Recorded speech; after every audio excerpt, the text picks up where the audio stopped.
magacayga oo la yiraahdo Cabdilxakiim Xuseen waxaan hadda ku suganahay la yiraahdo Banaadirya oo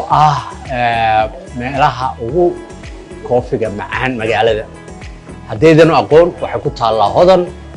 xaafadda Taleex meeshan cusub interlog cusub kana fogeyn masjidka Cabdirashiid amba Fadhi marka waxaan jeclaan lahaa dhammaan dadweynaha ku nool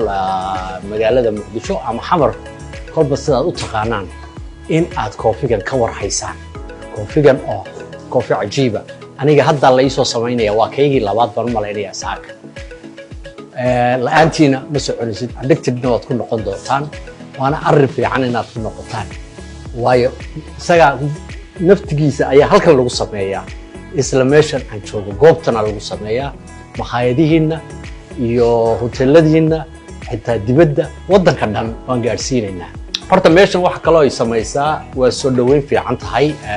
wax u dhow iskuulaad fara badan dhalinyaro fara badan oo u soo kacaysa waddanka ay had iyo jeer joogta aad waan soo maraa waan ku farxaana inaan arko dhalinyaro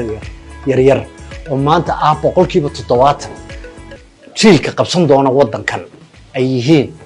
in aan inagu bogaadino had iyo jeer waxay sameynayaan meeshan waxa lagu tababaraa dhalinyaro fara badan oo hadda meesha ka muuqda ayaa everyday maalin walba lagu tababaraa tababar fiicanna lagu sameeyaa aniga qudhayda beri dhow waxaan malaynayaa makhaayadahan gelayaayo inaan meeshan ka qaadan doono rag tababaran iyo gabdho tababaran labadaba aad baad u mahadsantihiin sharaf bay ii tahay